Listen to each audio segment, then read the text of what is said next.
Hello everyone, and welcome back to the channel. If you're already a subscriber, welcome to our new subscribers. We've got about 6, I think, that hopped on this week so far, or before I'm posting this video. It's like at 6 more, which is really awesome. I hate that I didn't write down the names because I had tried to remind myself to do that and like welcome you guys a little bit more officially.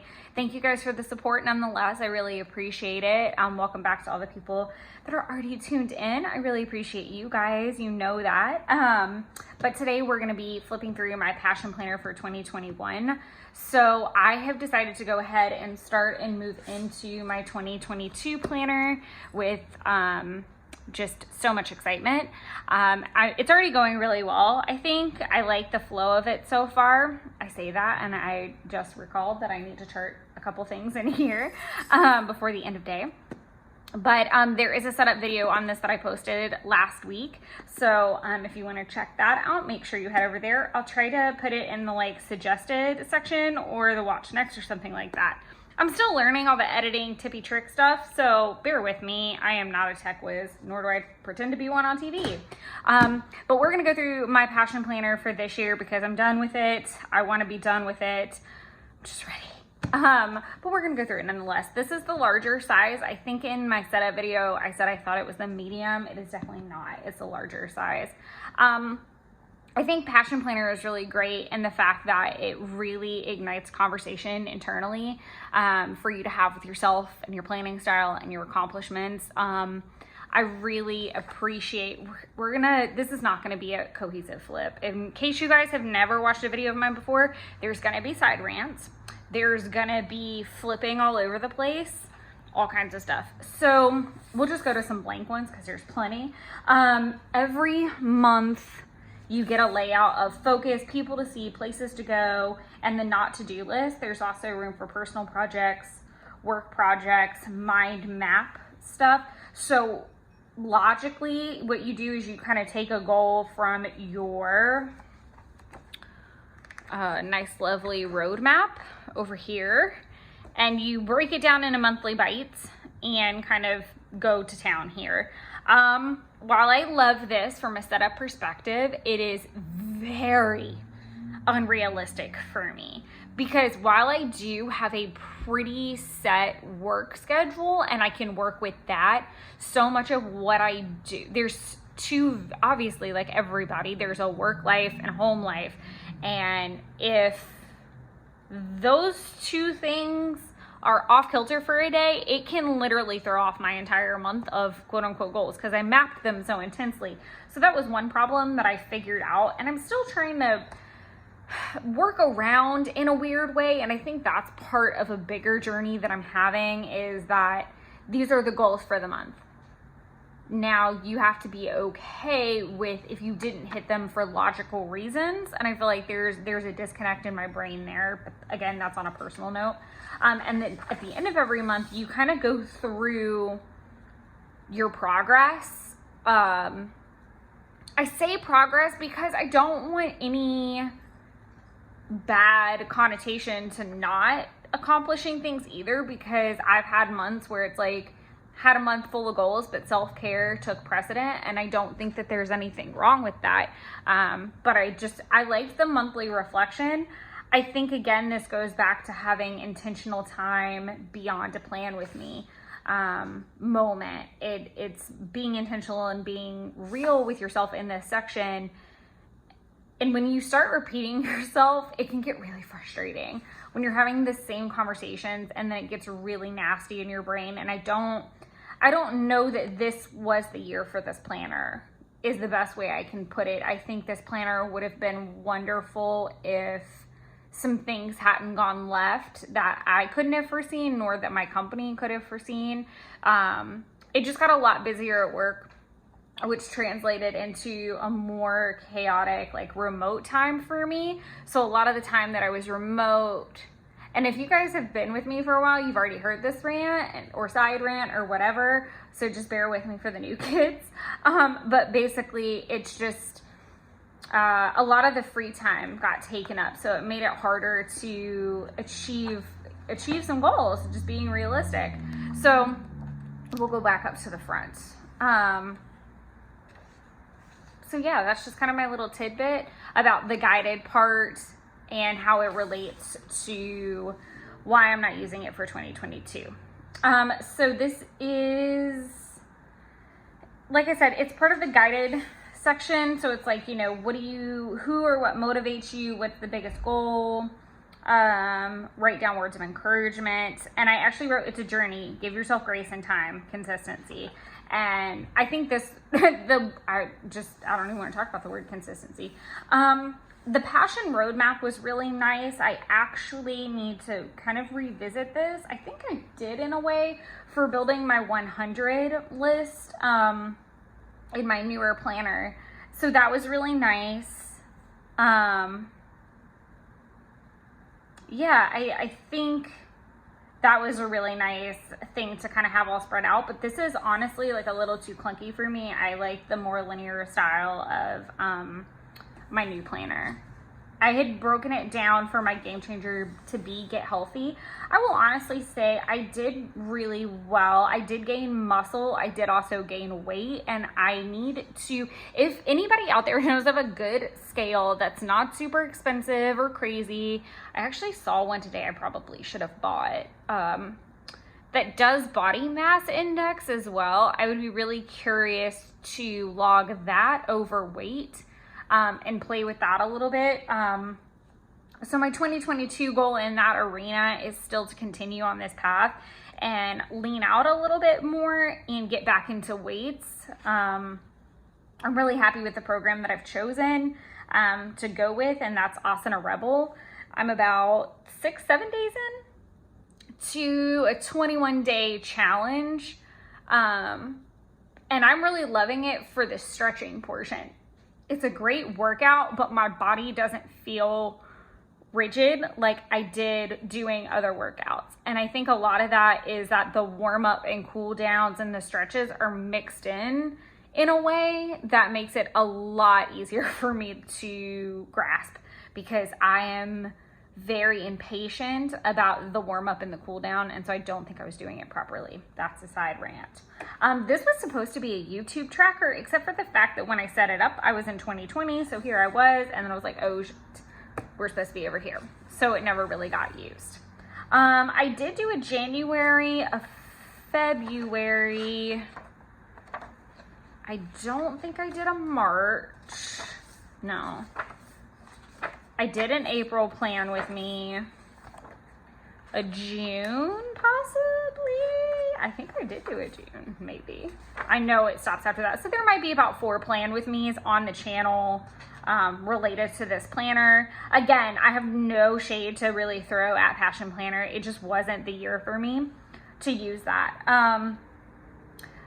Just some things that I do want to call out. I have historically used a month page to do a fitness tracker to write the actual workout that I did that day. I may be logging it, like tracking it like on a habit tracker, but obviously a habit tracker doesn't have enough space to write what workout you did. So sometimes I would do that and just chart it here, which was nice. I do like that. What I like about Asana Rebel is that it tracks that part for me. So I actually haven't been using the month spread like that at all. I really haven't been using it at all. If we're being totally honest, I really don't know what I'm going to do with it right now. I've got some ideas, but I haven't settled on anything quite yet. So that was kind of January. I did my breakdown like normal. February I thought turned out so cute. I had really nice lofty aspirations to get a month ahead on YouTube. And oh my God, I about crash landed something fierce in that. March is my birthday month. And I also got approached about doing custom Etsy about that time. I think that was about the time. For one particular person, and that was amazing. And I'm actually working on her 3rd custom now, which is fantastic. And I love it. It's just taking me forever. I ended up actually doing my March and February's like on the wrong spread. That's how like behind I would get on things, or like out of whack. By April, I started to have this idea, and I really want to revisit this because I liked it. It was having more routine. So it was breaking down. This is actually one of my favorite plan with me's that I think I ever did, because I was so jazzed about the methodology and the concept behind it. So I had figured out, like, with my work schedule and my home schedule, what would probably work the best on what days. Now I can kind of revisit that and try it again. And I've thought of it two different ways: to either devote a whole day to something. So the example would be that Monday is my cleaning day. Tuesday would be my bullet journal day when I was doing bullet journal or passion planner. And I think I had it alternating dependent on film schedules. Etsy had all of Wednesday because I was remote. So I thought, okay, that's awesome. I can study and do Etsy. And then Fridays, I had Project Life kind of roped in there because I thought that would be a really nice thing to like roll into the weekend and look forward to.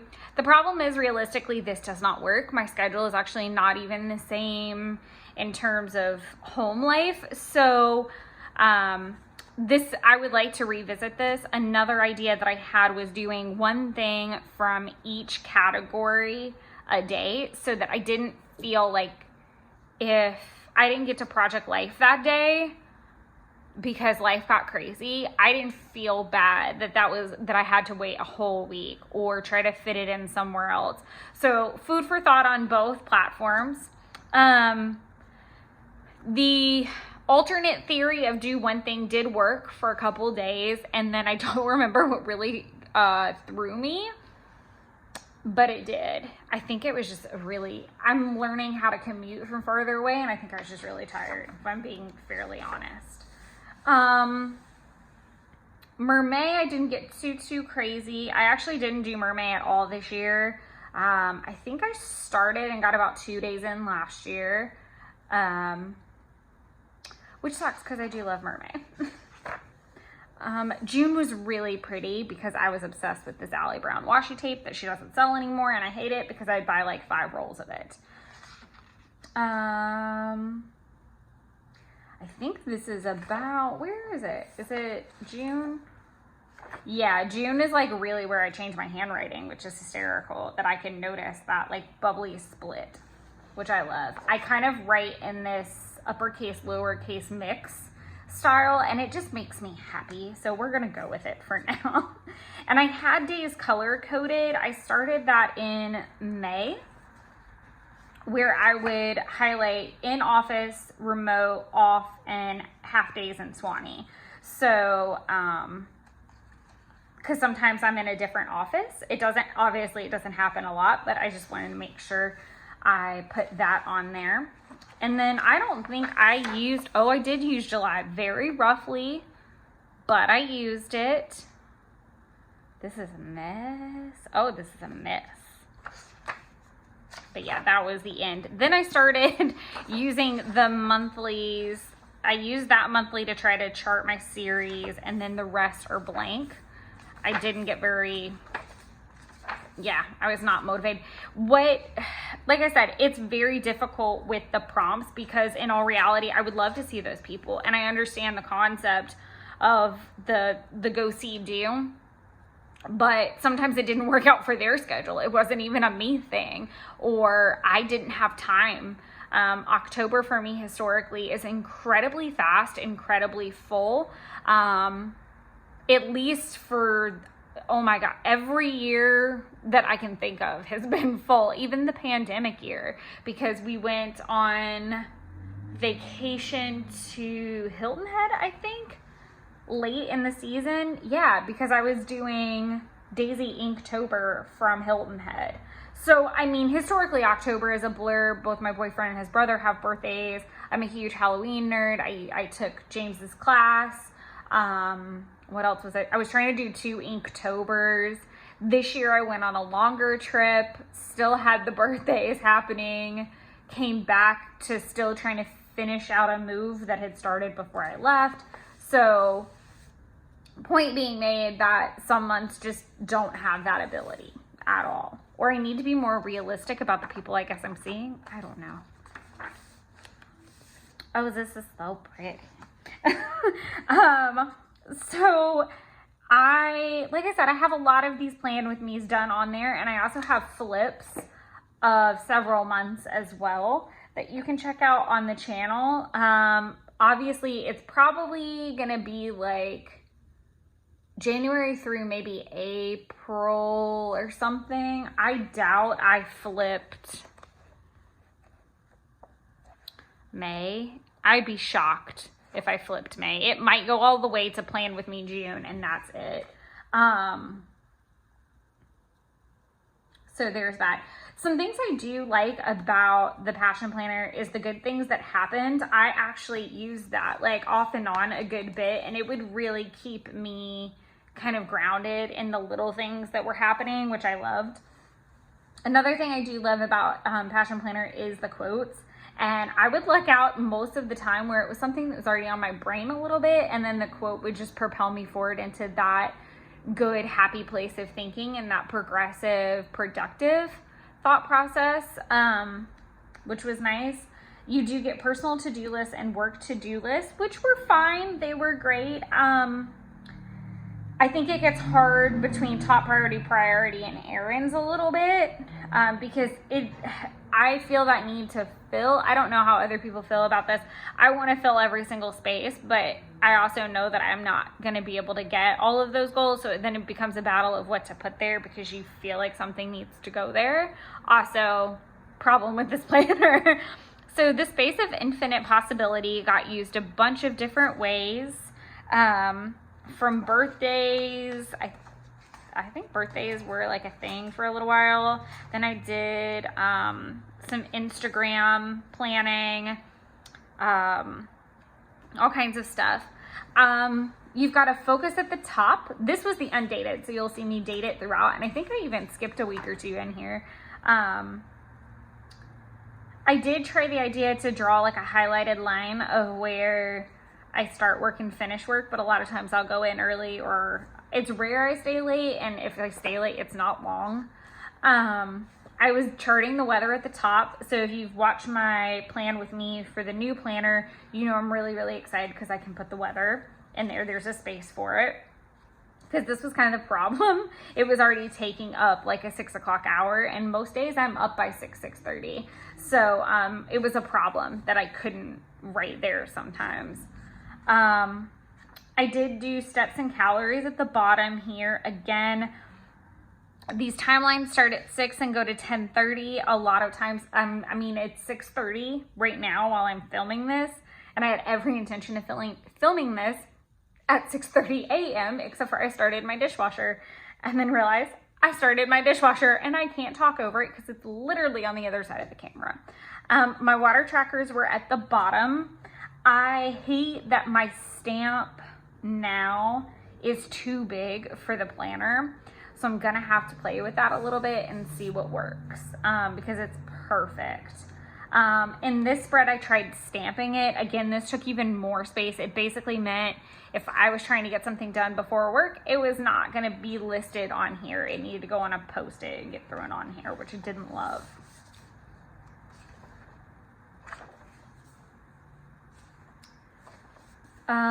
Another thing that I do is I plan my meals a lot of the time this way. So breakfast, oh my gosh, I struggle with breakfast. Where are my breakfast strugglers? I love breakfast for dinner. I love brunch. I love a good breakfast on a Saturday.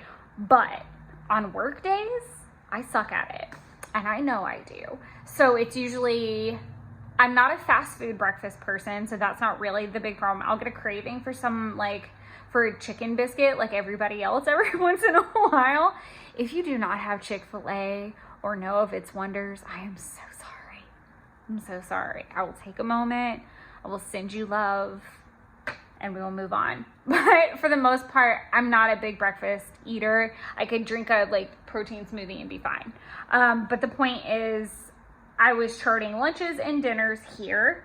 Again, I kind of ran into a trouble area because it meant that I had to take up a time slot. Now, while this was really handy because it meant that, okay, well, that's what dinner time usually is.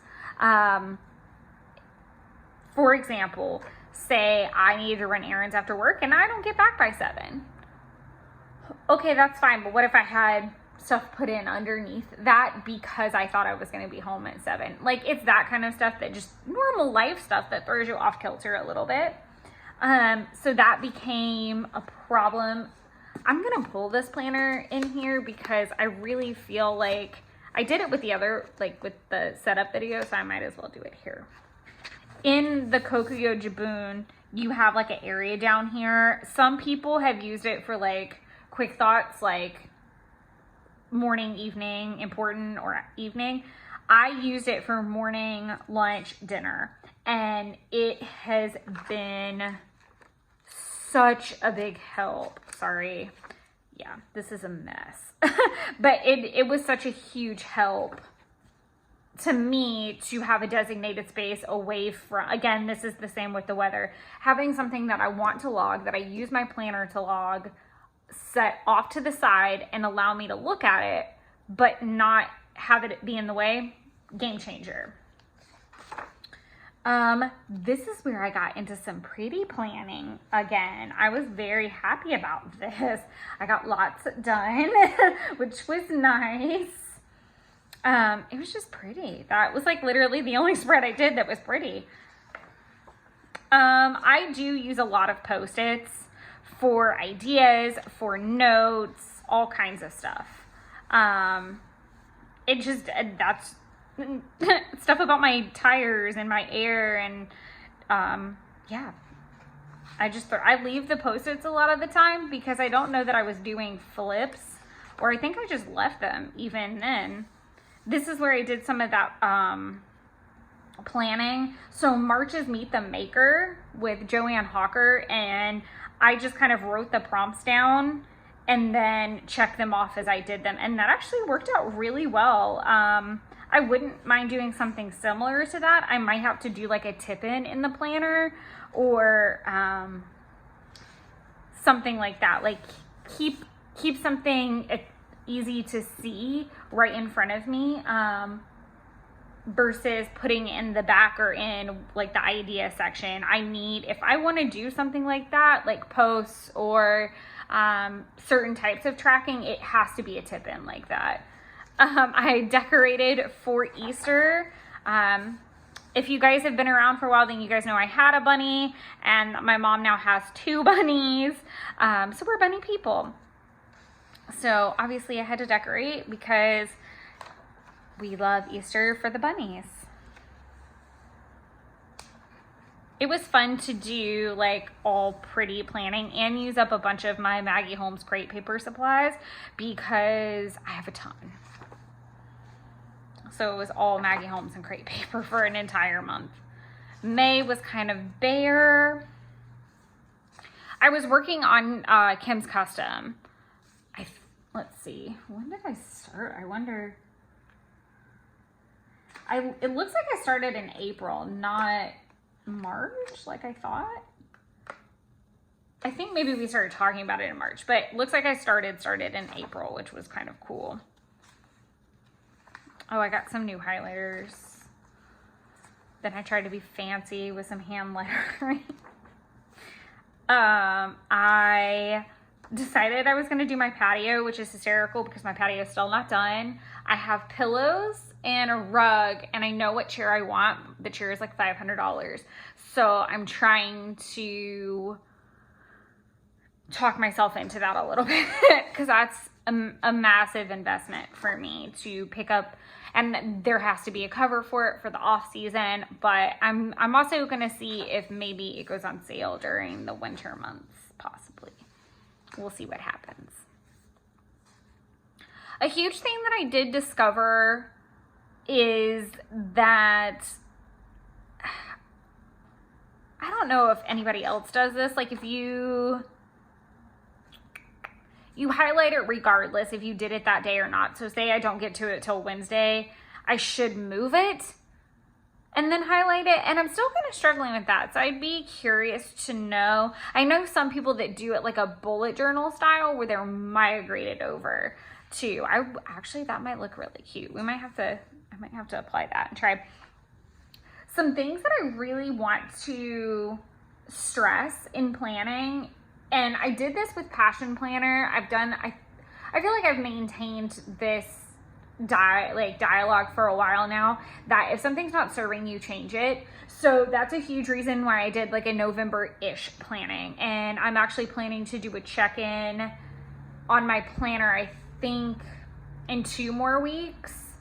So not this week, not the next week, then next week. Yeah, so 2 weeks from now, I'm planning to do like a check-in of how things are going, things I'm trying.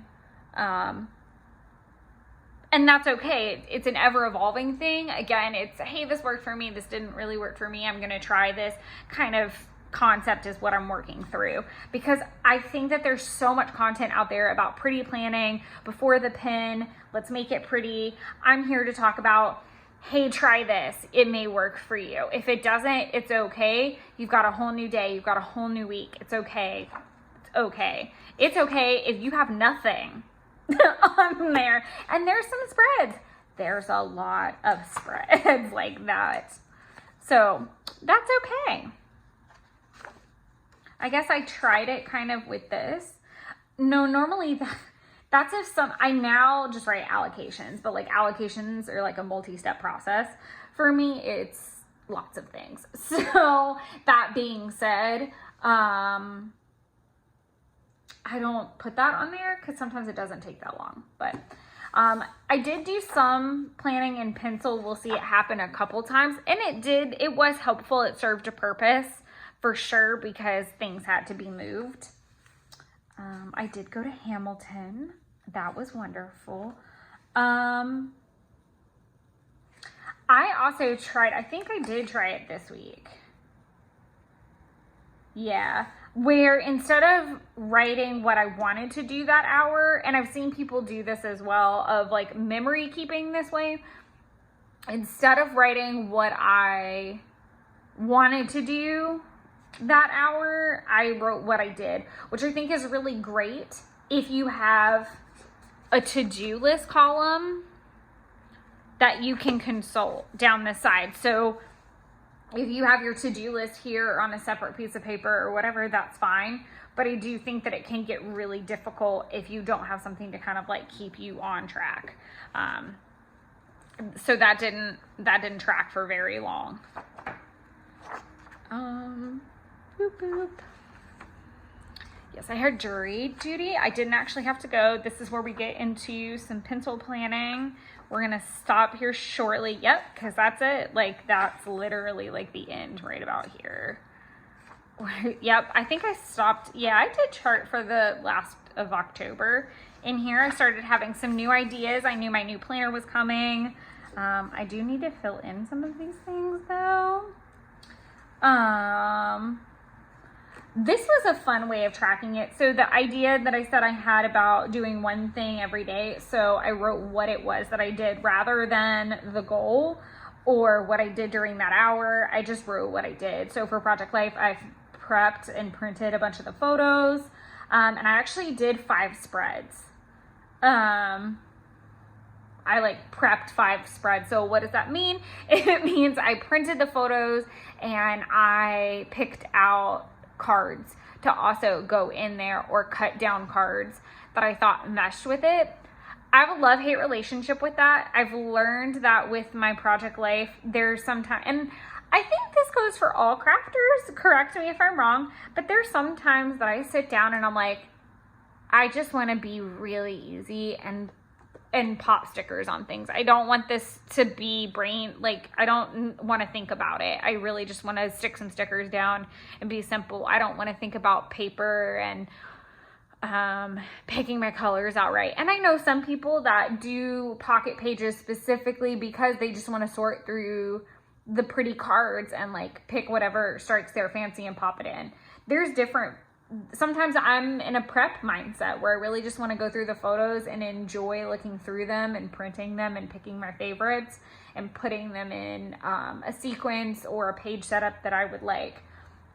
Sometimes I want to pick pocket cards. Sometimes I want a sticker. Sometimes I want to do the whole thing.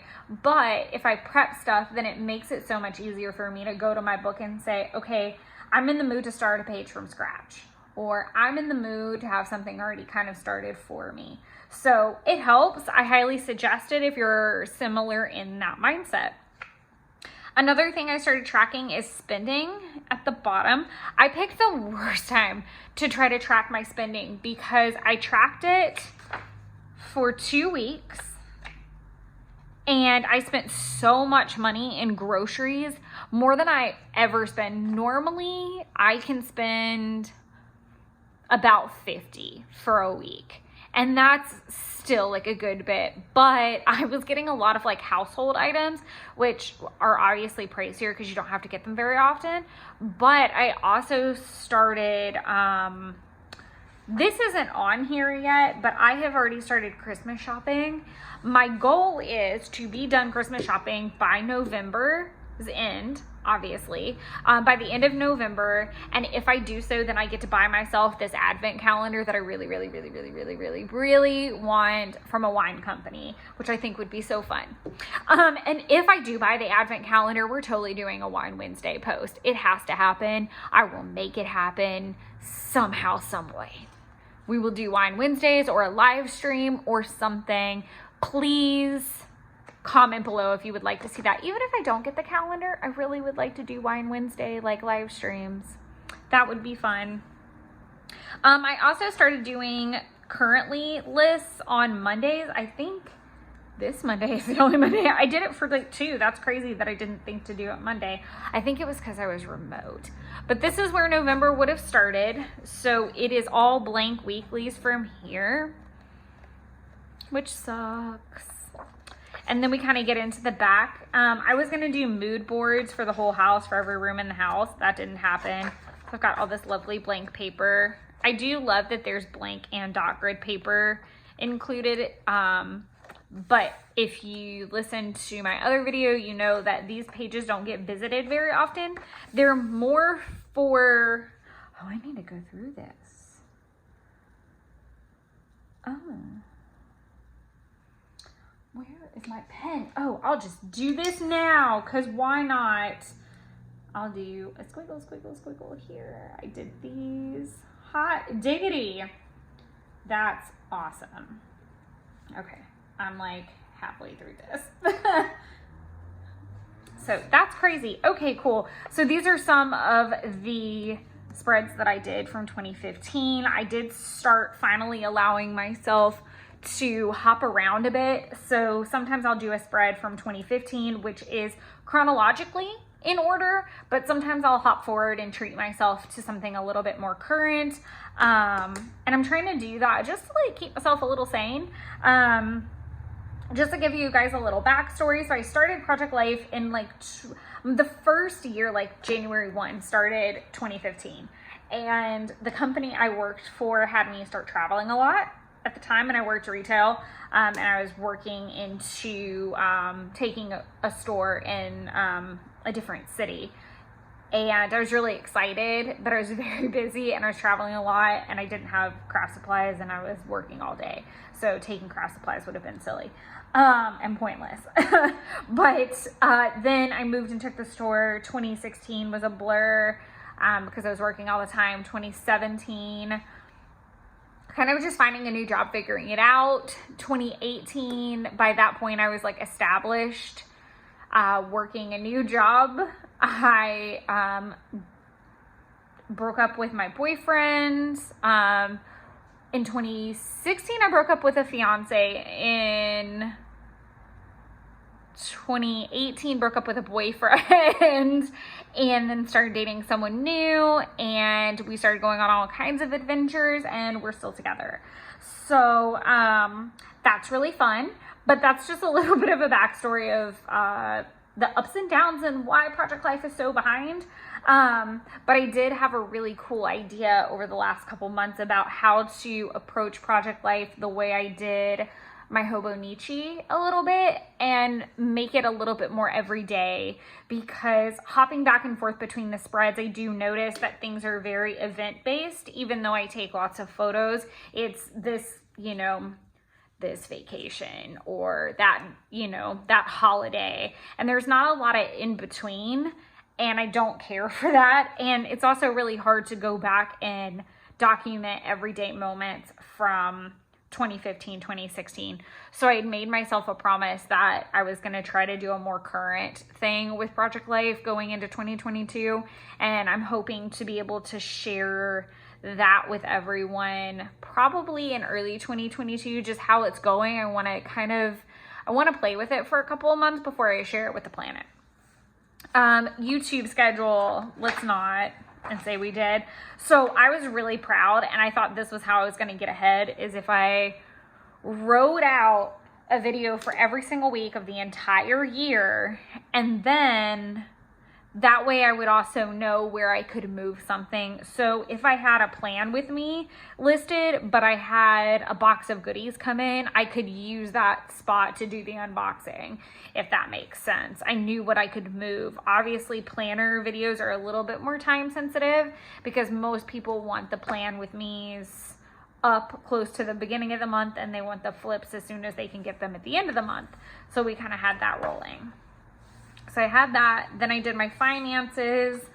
I was going to do a year in pixels, and I talked about this, I think, in one of my videos, and I don't know what it was, but it was like, I think it was either the setup of the new planner or the unboxing of it. And I was talking about how I wrote all these words, and they really weren't like a good match for how I felt that day. Like, yeah, sure, there were some days I felt thankful, but like exhausted, cranky. Okay, cranky about what? Like, I didn't want like a whole bunch of like green. So I kind of just struggled and then stopped a little bit into February. I do like my meal ideas. I thought that was really cute, and it really helped a couple times when I was like, I don't know what to cook. I also did meal kits. I did a lot of meal kits in 2021. I tried HelloFresh and I tried Home Chef. I did not care for HelloFresh. I had a lot of ingredient issues, like freshness wise. I had a lot of issues. I liked Home Chef and even used it after my code ran out. The interesting thing about that is obviously with the state of how things are now, consistency is very hard for those companies. So I have been getting Kroger, which is a grocery store that I have. I'm not sure. I don't know that Kroger is all over. I'm pretty sure it's not. But Home Chef partnered with Kroger, and so you can actually get a lot of their product in store. And even that product is kind of sparse. And I recently even got a kit and, you know, broke it apart, and I didn't use half of it. So I was kind of wasteful about it, which sucks because everything in it I actually wanted. And I ended up like freezing the meat, and I didn't cook the vegetables in time. So long story short, I do like meal kit ideas. I think they're wonderful. I think they're just struggling right now, and I feel really bad about that for them. But that's the end of that. I didn't use it anymore. I love the pocket in the back.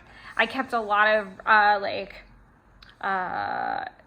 like password stuff and quick notes and things that I need quickly. Quick notes, back there. Again, I really think that this planner is so great. If you're at a place in your life where your schedule, I don't even really think it was, like obviously it's a guided planner. So if you're looking for something that can steer you a little bit better, I think it's really great. If you're trying to kind of center yourself a little bit more, I think that's great. And it's a really great way to have like check-ins as well. And really, I think I noticed that, and I got very frustrated because I was noticing I was saying a lot of the same things in those first couple of check-ins. And the problem was, it was like, well, how do I change that? You know, what's within my boundaries of control? And in some cases it was, and in some cases it wasn't. So it became a challenge in of itself.